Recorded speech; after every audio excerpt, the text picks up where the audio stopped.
Demak, uni nimadir qiling. Akkumulyator ertalab soat qo'yyapti, lekin mana yaxshi suv yonib turibdi-da. Nima qilsa bo'ladi buni? Keling, sizga tushuntirib beraman. Masalani ko'rib chiqamiz. Akkumulyator ertalab zavat qilayotgani, akkumulyator 22-yil mart oyida chiqqan. Zavodskiy garantiyasi 36 oy 60 ming probek beradi. Yilini yurgan. Hop, endi biz akkumulyator nimaga ishlamayotgan sababini test qilib tekshirib beramiz. Hop. Apparatni ulaymiz. Qarang, mana 12 volt ushlash kerak. Bu akkumulyator 8 volt ushlayapti. Уже ikkita qopi ishlamayapti akkumulyator. O'zini nominalkasi 310. Mana 310 testga beramiz. Akkumulyator ishlamayotgani masalasi hal bo'ldi. Mana aka 2% plastinkasi ishlayapti. Qolgan 98% plastinkasi kuygan. Generator zaryad bermayapti, 0 zaryadga. Akkumulyator o'zini 100 kuchi bor. Replace batareya. Nominalkasi bo'yicha 310.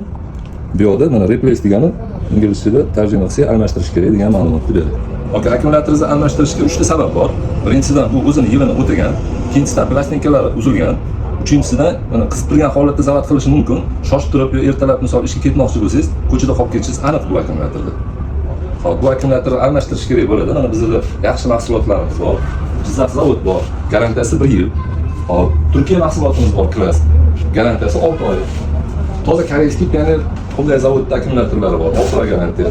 Tuya brend Camel, Xitoy fabrikasining 40 yildan beri bor akkumulyatorlarimiz bor. Kimga agar shunaqa akkumulyatorlar, sifatli akkumulyatorlar kerak bo'lsa, bemalol 7/24 ishlaymiz. Murojaat qilasizlar, dastlabki xizmatlarimiz bor. Olib qo'yib berib, toklarni o'lchab, hamma xizmatlarni ichida qilib beramiz. Manzilimiz Mashina bozori orqasi, Yangi Sergeli yo'li, Kia avtosaloni ro'parasi, bozorga kiraverishdagi do'kon, Amper do'koni.